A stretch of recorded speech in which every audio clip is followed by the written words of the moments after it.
Ya, penghitungan suara Pilpres Amerika Serikat masih berlangsung. Joe Biden leading sementara sejauh ini melihat hasil perolehan suara elektoral. Kandidat incumbent Donald Trump yang tertinggal meminta penghitungan suara dihentikan, bahkan mengancam akan membawa ke jalur hukum. Bagaimana sebetulnya ujung dari drama Pilpres Amerika? Apakah Joe Biden hampir bisa kita sebut memenangkan pertarungan? Kita akan coba dalami dengan analisis dari Bu Susi Sudarman, Ketua Pusat Kajian Amerika Serikat Universitas Indonesia. Bu Susi, selamat malam Bu, kabar baik? Selamat malam Reinhard, kabar baik. Baik. Bu Susi, terima kasih sudah meluangkan waktu untuk Prime News pada malam hari ini. Kita membahas secara khusus Pilpres Amerika Serikat.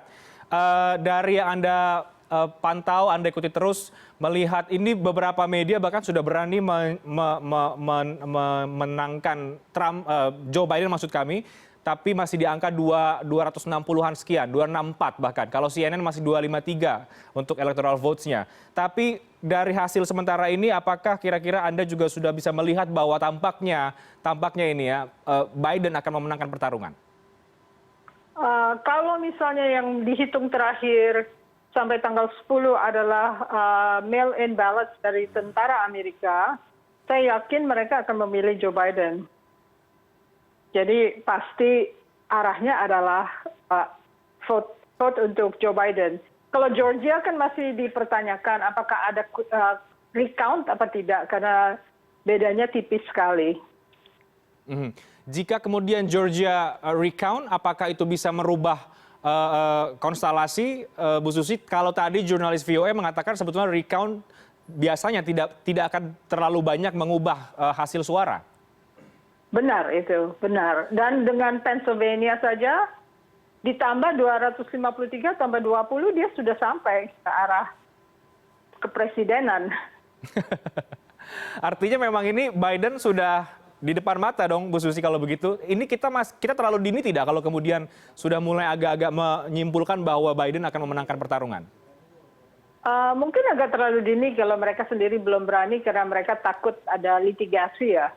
Kalau disebut pers itu membocorkan atau pers itu mendeklar kemenangan sebelum itu ada formal diputuskan oleh KPU Pennsylvania, mungkin mereka takut juga ya. Kalau pers-pers biasa mungkin melakukan hal itu, tapi CNN belum berani.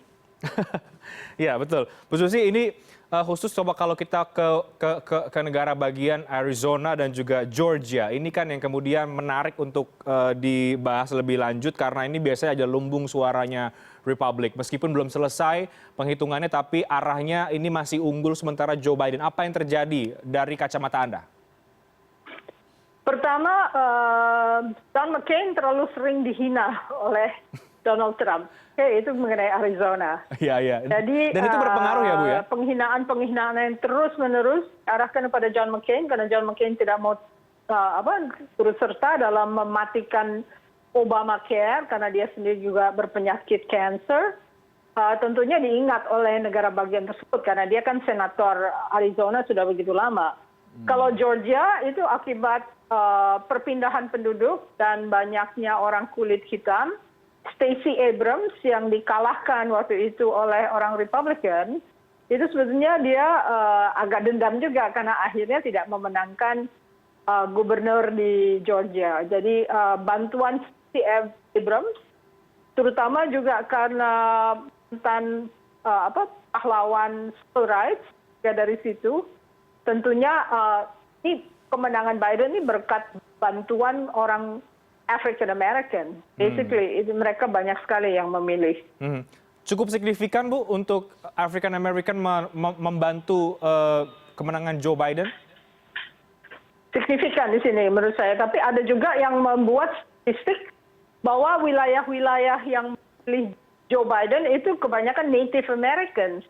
Lebih banyak Native Americans ya, jadi orang Indian di Wisconsin, Indian di Michigan, Indian di Arizona, dan di wilayah-wilayah lain, Pennsylvania juga akhirnya memenangkan Joe Biden karena mereka mungkin punya rasa grievance sendiri ya terhadap pemerintah. Oke, jadi mungkin itu juga salah satu faktor kemudian Michigan dan juga Wisconsin akhirnya berubah lagi, dimenangkan oleh Demokrat, oleh Joe Biden setelah 2016 Trump menang di sana. Apa analisis Anda terkait dengan itu, Bu? Jelas banyak ketidakpuasan di Amerika karena persoalan perekonomian, orang yang makin tertinggal, dan tiba mendapatkan calon Donald Trump yang suka agitasi. Jadi sebetulnya seorang politisi yang fasis, yang suka beragitasi atau demagog, itu memang efektif dalam masa-masa di mana rakyat itu sedang susah. Jadi Donald Trump menyuarakan apa yang disebut white grievances atau rasa ketakutan orang kulit putih pada saat mereka dilanda oleh kesulitan ekonomi. Jadi pas banget. Jadi sebetulnya walaupun Hillary Clinton seorang perempuan, tetapi mereka melihat bahwa kondisi ekonomi itu mungkin hanya bisa ditebus oleh seorang ahli bisnis. Padahal ternyata itu tidak terwujud gitu loh. Jadi mereka balik lagi untuk memikirkan bagaimana ini nasibnya kalau misalnya terus-menerus ikut serta orang yang hanya bicara saja tanpa bukti. Tentunya mereka akan memilih orang yang lebih berusia lanjut tapi sudah berpengalaman. Meskipun bagi sebagian pendukung Trump justru isu ekonomi adalah isu yang menjadi kekuatan Donald Trump sebetulnya. Tapi dia tidak terbukti membawa sesuatu apapun. Dia melakukan misalnya tax cut. Tax cut itu hanya berlaku untuk 1% penduduk yang kaya. Sedangkan 83% penduduk yang di bawahnya itu mendapatkan kenaikan pajak. Juga defisit negara menjadi bertambah maksudnya karena yang masuk berkurang. Jadi sekarang hutang untuk APBN mereka udah $1 triliun. Ditambah dengan kemungkinan diwujudkannya stimulus yang dilakukan oleh pemerintahan Demokrat atau Kongres untuk membantu orang-orang yang kehilangan mata pencarian. Itu baru akan mengalir pada bulan Januari. Tetapi artinya defisit APBN mereka meningkat.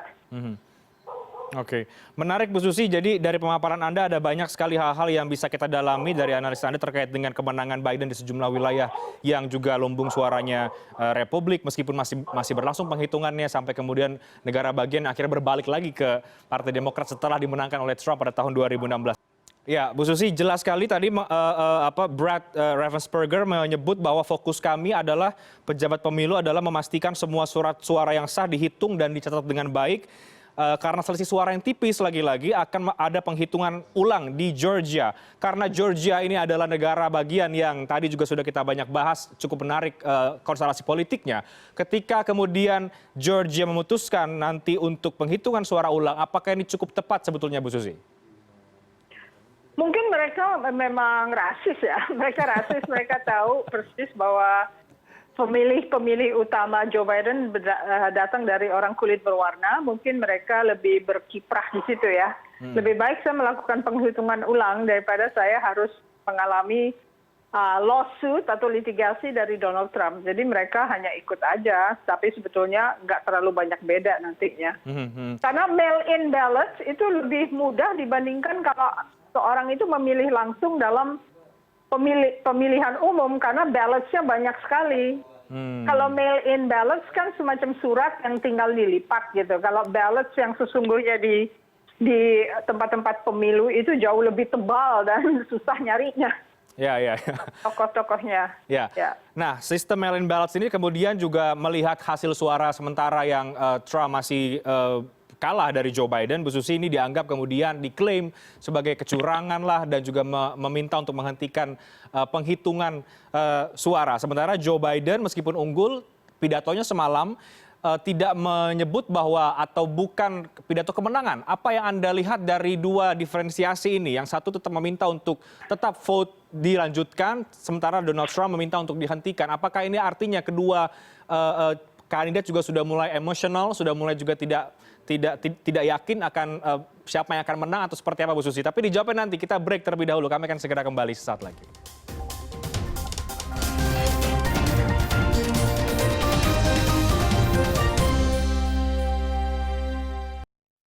Ya, saya akan lanjutkan diskusinya bersama dengan Bu Susi Sudarman, Ketua Pusat Kajian Amerika Serikat dari UI. Bu Susi, kita tadi sudah lihat ya Pennsylvania tetap melanjutkan meskipun ya itu kembali ke pilihan negara bagian masing-masing. Meskipun tadi Georgia juga memutuskan untuk mungkin akan ada penghitungan suara ulang. Tapi yang jelas tadi kita sudah melihat pidato Joe Biden yang juga bukan pidato kemenangan sebetulnya, tapi hanya lebih ke menenangkan pendukungnya, memastikan bahwa penghitungan suara tetap berlangsung dan juga memang menyebut bahwa ia on the track untuk menuju kemenangan. Dari pidato itu apa yang Anda baca, Bu Susi? Apakah ini juga bentuk Joe Biden juga masih belum yakin dengan akan diambang kemenangan atau seperti apa? Dia melihat pelahnya masyarakat Amerika itu membutuhkan sebuah kebijakan yang merangkul semua. Dia kan mengatakan bahwa walaupun kalian tidak memilih saya adalah presiden, pasangan yang tidak memilih saya juga. Kalau dilihat gradasi kemarahan dari orang-orang yang berdemo itu di depan KPU Georgia maupun di Pennsylvania, kelihatan mereka emosional sekali yang dukung Trump itu. Malah datang membawa senjata dan sebagainya, sehingga orang-orang di KPU itu kalau keluar dari tempatnya itu dikawal oleh polisi. Nah, sekarang masalahnya kalau kita terbelah begini, karena sebetulnya isu di Amerika yang saya sesalkan itu tidak benar-benar menukik pada persoalan yang sesungguhnya. Persoalan yang sesungguhnya, kapitalisme murni itu selalu menimbulkan penderitaan. Penderitaan tapi disebutkan sebagai populisme. Jadi kalau penderitaan itu tidak diakui bahwa banyak masyarakat Amerika itu mengalami kemunduran ekonomi karena sulit mencari pekerjaan dan harganya juga begitu bersaing dengan imigran dan sebagainya, tentunya ada akibat tertentu yang harus ditanggulangi oleh safety net. Nah, safety net itu sudah dikurangi sejak masa pemerintahan Presiden Clinton. Jadi akhirnya safety net yang biasanya dilakukan oleh pemerintahan federal sekarang jatuh ke pemerintahan negara bagian yang uangnya tidak sebanyak pemerintahan federal. Jadi ini yang harus dipertanda bagi Indonesia pun kalau mengikuti jalan global capitalism itu ada upaya yang harus dan wajib dilakukan demi perlindungan rakyat. Karena perlindungan rakyat itu yang akan menentukan masa depan sebuah negeri itu akan aman dan stabil atau tidak. Kalau sekarang upaya Joe Biden akan sangat berat karena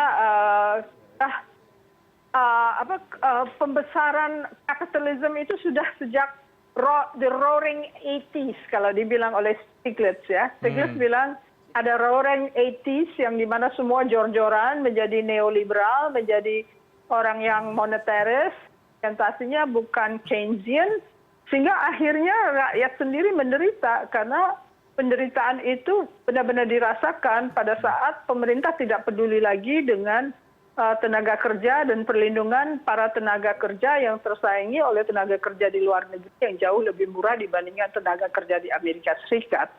Dan para kapitalis itu juga tidak dianjurkan untuk menanamkan modal di dalam negeri supaya mereka bisa dapat tax holiday misalnya. Malah justru mereka dapat potongan-potongan pajak terus-menerus padahal uangnya tidak dipakai untuk usaha produktif. Nah, isu yang tidak menukik tadi soal kapitalisme murni itu apakah memang terjadi juga baik di pemerintahan katakanlah Obama yang terakhir sebelum Trump dan juga di Presiden Trump atau apa kemudian masalahnya, Bu? Ada pendukung. Jadi ada pendukung liberal, ada pendukung konservatif, ada pendukung neoliberal, ada pendukung neokonservatif. Yang terakhir itu sejak konsensus yang berjaya itu karena didukung oleh kekuatan-kekuatan neoliberal, ya neoliberalisme yang berlaku. Juga berlaku di samping itu adalah neokonservatisme. Tapi sebetulnya neoliberalisme itu sudah mulai sejak zaman Reagan karena dia yang mulai memotong pajak untuk memenangkan apa yang disebut supply siders. Jadi kalau supply side artinya yang dipotong adalah pajaknya, kalau Keynesian yang diberikan daya beli adalah rakyatnya. Jadi sekarang pilihan itu sudah jelas langsung lama. Hanya susahnya kalangan universitas tidak terlalu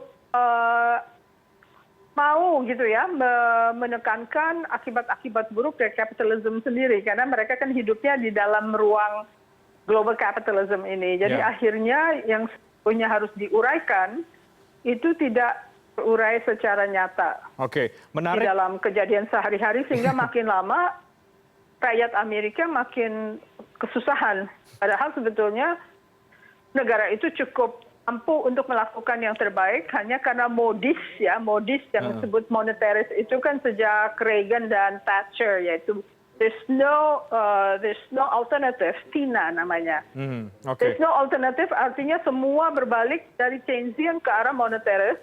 Monetaris itu membutuhkan kecanggihan yang luar biasa dan biasanya tidak bersifat employment oriented, padahal janji-janji dari liberalism adalah full employment. Nah, ini full employment tidak pernah bisa diwujudkan karena selalu yang dipotong pajaknya adalah orang kaya dan pajaknya adalah produsen, bukan ditujukan kepada demand dari rakyat yang membutuhkan buying power. Daya beli. Baik, itu menarik Bu Susi perspektif Anda soal kapitalisme murni tadi itu yang juga seharusnya menjadi isu yang sentral di Amerika Serikat. Tapi kita coba kembali ke melihat sikap dari masing-masing kandidat. Sekarang kalau tadi adalah Joe Biden yang tidak kemudian memutuskan untuk menyampaikan pidato kemenangan. Trump memang belum menyampaikan speech lagi setelah yang terakhir, tapi aktif mencuit seperti biasa ini Bu Susi.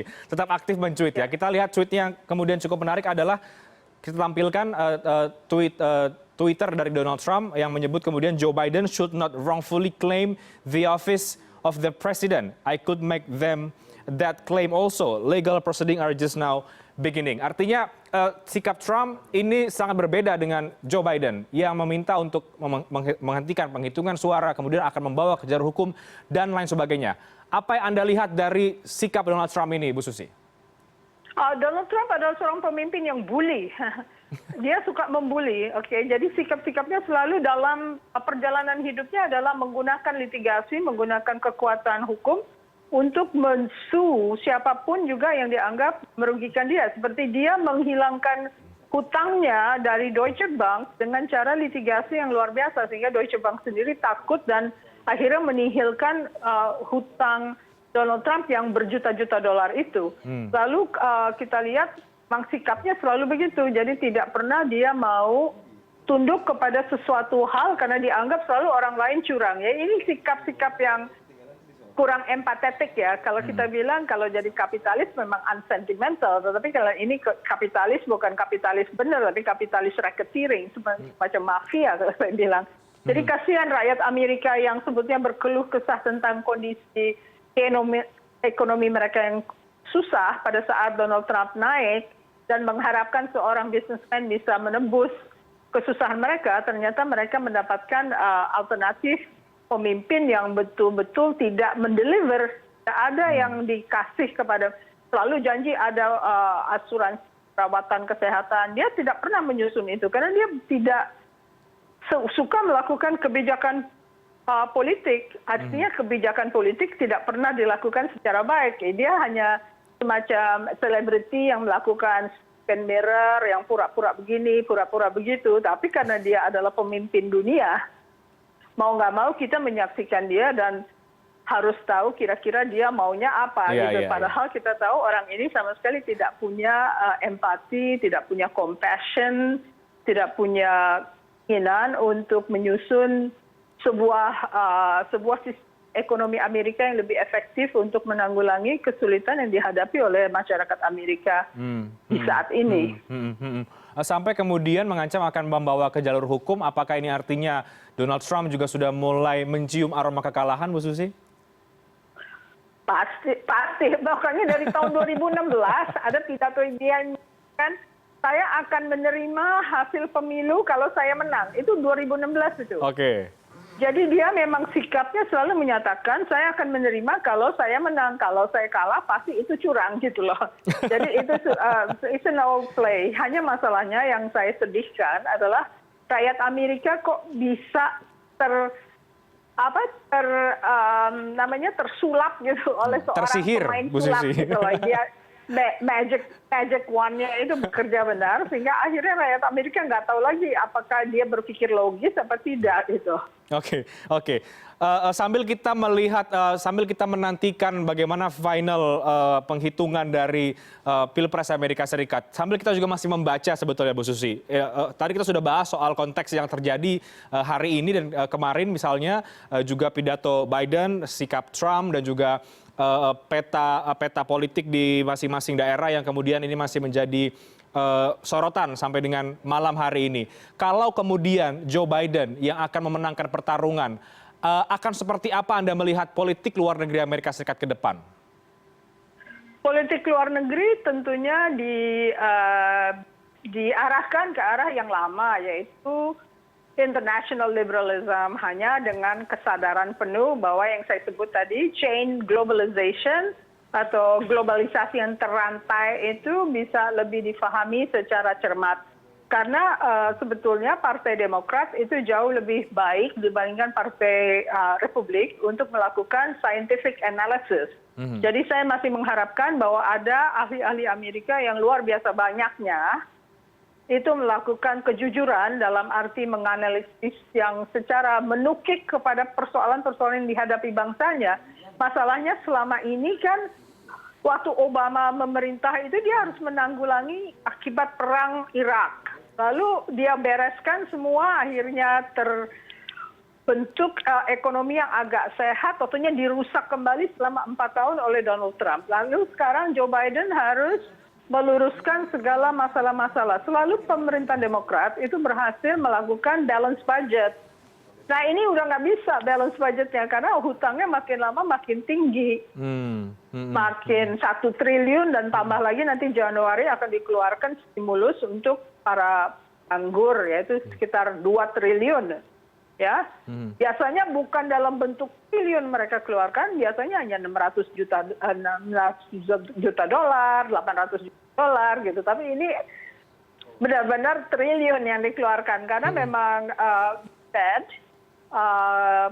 bank sentral itu sudah menyatakan harus ada likuiditas. Jadi likuiditas itu yang akan menebus ekonomi yang sedang business cycle-nya jatuh gitu loh. Jadi memang kita tunggu tapi nggak mungkin akan keluar sampai Januari. Karena Kongres baru bentuk dan Senat juga belum duduk untuk melakukan kegiatan-kegiatan yang sifatnya bisa meloloskan keinginan House of Representatives untuk melepaskan kira-kira 2 triliun dolar untuk menanggulangi resesi ini. Oke, artinya kalau kemudian ada pakar yang menyebut siapapun yang menang, Amerika Serikat akan tetap weaker and poorer begitu. Anda sepakat soal itu, Bu Susi? Saya percaya pada pendidikan. Saya percaya kepada orang pandai. Jadi saya nggak terlalu negatif begitu bahwa Amerika akan meluncur ke bawah. Pasti ada nanti sekelompok pemikir yang akan memikirkan bangsanya. Karena Joe Biden sendiri bilang, kita orang Amerika, kita bisa menguasai the 21st century, dia bilang. Hanya masalahnya selama ini Partai Republik memang tidak suka universitas. Tidak suka mendengarkan nasihat-nasihat yang masuk akal. Maunya mendengarkan nasihat-nasihat yang datang dari kroni-kroninya. Itu semua menteri-menterinya tuh kroni yang berhasil menyita rumah-rumah rakyat karena foreclosure akibat ekonomi jatuh tahun 2008. Jadi ada orang-orang yang harus menyerahkan kembali rumah-rumahnya kepada bank, itu yang membeli Mnuchin. Jadi Mnuchin itu merugikan rakyat kecil banyak dan dia jadi menteri keuangan. Jadi Anda bisa melihat polanya, ini adalah pola racketeers.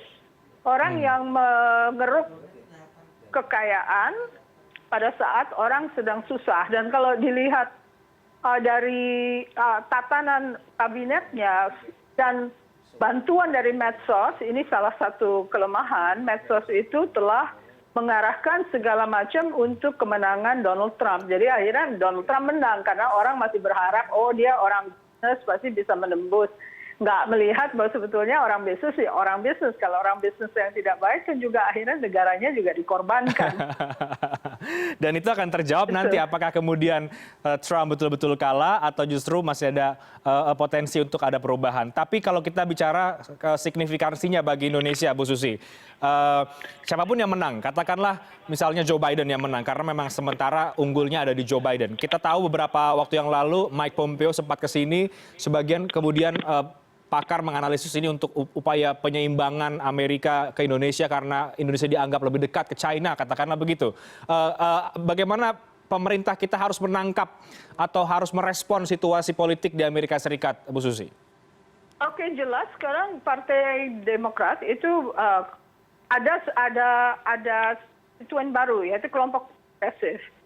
Nah, kalau kelompok progresif ini cepat sumbu pendek, ngerti nggak? Artinya kalau dia melihat suatu pemberontakan di dalam negeri, oposisi di Indonesia dan sebagainya, dia akan cepat bilang, oh ini negara ini harus dimerdekakan atau harus diseparatiskan. Jadi sebetulnya yang diminta dari Indonesia dalam menghadapi negara adik kuasa, terutama Amerika Serikat, karena Amerika Serikat masih bisa diajak ngomong dibandingkan kita ngomong sama pemerintahan Cina misalnya. Nah, kalau di Amerika, kalau kita tidak mendekati dengan hati-hati bagian mana yang harus lobby, kita akan kalah. Mereka tidak menunggu aba-aba dari Indonesia. Mereka adalah adik kuasa, sehingga mereka akan melakukan apapun sesuai dengan kepentingan nasional mereka. Dan ini berbahaya kalau kepentingan nasionalnya itu menyatakan Indonesia harus diseparatiskan, misalnya gitu, dengan adanya beberapa negara bagian yang ingin merdeka, lalu apa terjadinya kalau kita belum punya lobby yang sangat baik, sedangkan Joe Biden tidak terlalu mengenal Indonesia, beda dengan Obama dan beda dengan waktu pemerintahan Bush, di mana Wolfowitz juga menjadi tokoh yang menasihati. Ya, jadi banyak pekerjaan rumah yang harus dilakukan. Karena lobby di Amerika yang paling kuat adalah pada saat sebuah negara mempunyai hubungan militer dengan Amerika Serikat. Lobby militer mereka akan menolong suatu negara kalau dia memang kaitannya erat. Sedangkan kita kan bebas aktif ya. Jadi kita di luar bebas aktif sebenarnya harus ada upaya-upaya personal untuk mengenal para pembuat kebijakan yang baru. Karena kita lihat saja waktu East Timor, kita punya problem dengan Patrick Leahy, sampai lama sekali Patrick Leahy yang menyebabkan di-cancelnya IMET gitu untuk TNI. Jadi kalau kita tidak mengenal politisi-politisi yang sedang menguasai medan, itu akan sangat berbahaya karena mungkin saja sayap kiri yang sedang duduk itu tidak suka dengan apa yang jadi di Indonesia, misalnya gitu ya. Ini yang harus ditanggulangi. Jadi tidak bisa secara amatiran menanggulangi sebuah negara adidaya. Jadi mereka akan baik kalau kita tahu cara mendekati mereka. Karena kita memang beda ya, kita kulit berwarna, kita negara berkembang. Jadi kita harus proaktif untuk meyakinkan bahwa kita sedang menyusun sebuah negara yang aman, yang baik, hak-hak warga negaranya dijamin dan sebagainya. Karena US tetap akan memprioritaskan national interest mereka begitu. Jadi kemudian siapapun kemudian nanti hasilnya, pemerintah Indonesia atau Indonesia yang kemudian harus mulai beradaptasi dan juga proaktif sampai tadi kemudian pendekatan-pendekatan personal dengan para pembuat kebijakan, begitu Bu Susi? Betul, karena misalnya gini, ada waktu zaman sayap kanan, ada seseorang yang namanya Elliot Abrams, itu ahli Middle East, ahli segala macam, lalu dia ditaruh Elliot Abrams ini sebagai duta besar Venezuela. Nah kalau misalnya ada kegiatan-kegiatan begini, kadang-kadang orang itu dijadikan duta besar karena harus merombak sebuah negara. Jadi tergantung kepada siapa yang sedang bermain pada saat Joe Biden ini menyusun National Security Council advisors-nya. Siapa yang duduk di meja Asia. Karena National Security Advisors adalah orang yang paling dekat dengan Presiden untuk membisiki kira-kira apa yang akan dilakukan.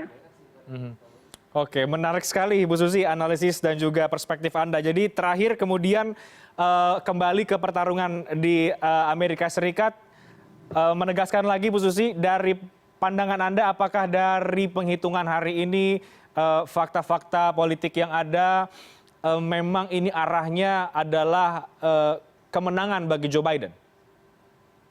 Sudah pasti, saya sudah yakin itu. Karena nggak mungkin Donald Trump menyetop penghitungan mail-in ballots yang datangnya dari tentara. Itu akan sangat bertentangan dengan kepentingan nasional Amerika. Dan tentaranya sendiri sudah tidak sabar dengan Donald Trump karena uang kesehatan mereka dipakai untuk membangun tembok. Iya. Dan suara itu masuk di akhir-akhir justru di masa-masa kritis seperti ini ya, Bu? Apanya? Yang apa suara yang dari tentara tadi Anda baru sebutkan? masuk sampai dihitungnya sampai tanggal 10 November. Nah, oke. Jadi kemudian dari situ Anda meyakini bahwa Joe Biden tampaknya memang akan menang? Saya yakin itu. Oke, baik. Terima kasih Bu Susi Sudarman. Menarik sekali analisis dan juga perspektif Anda bicara soal politik dan juga Pilpres Amerika Serikat. Mari kita akan tunggu sama-sama Bu Susi. Seperti apa kemudian perkembangannya beberapa hari ke depan atau mungkin beberapa jam ke depan. Terima kasih banyak.